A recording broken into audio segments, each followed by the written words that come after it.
Hello साथीहरू, आज म खेतमा पानी लाउन आएको छु। आलु बढेर यत्रो भएको छ।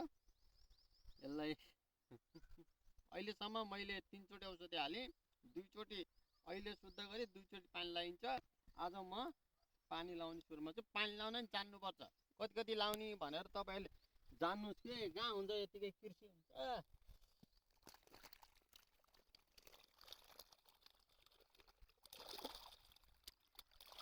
ल हेर्नुहोस्, अब ट्याक्कै यो पानी कहाँसम्म लाउने भनेर म तपाईँलाई देखाउँछु। यो ड्याङको चाहिँ यति यति भाग चाहिँ पानी लाउनु पर्छ।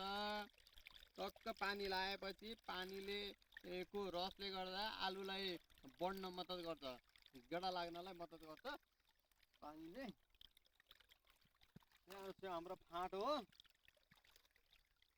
हजुरहरूलाई कृषि कुन चाहिँ तरिकाबाट आलु ठुल्ठुला फलाउने भन्ने कुराहरू तपाईँलाई आवश्यक पर्छ, यो कुरा सिक्न मन छ भने कमेन्ट गर्नु होला। म अर्को भिडियोमा तपाईँलाई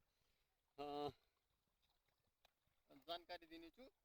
कति कति दिनमा औषधि हाल्ने, डोडुवा लायो भने के चिजलाई बढाउने, के चिज घटाउने, झोक्री लायो भने के गर्न पर्छ, यस्ता यस्ता कुराहरू हजुरलाई जानकारी छ भने, हजुरको घरमा कोही परिवारले आलु खेती गरेका छन् भने मलाई कमेन्ट गर्नु होला। म अर्को भिडियोमा म हजुरलाई सबै कुराहरू जानकारी गराउँछु है त। यो हजुरलाई मेरो भिडियो मनपर्छ भने कमेन्ट, लाइक, सेयर गर्नु होला। यस्तै भिडियो म नयाँ नयाँ भिडियोहरू तपाईँको सामु ल्याउँदैछु है त। हेर्नुहोस्, हाम्रो खेती हेर्नुहोस् त, फाँटै छ, पुरै फाँटैभरि खेती छ है, फाँटैभरि।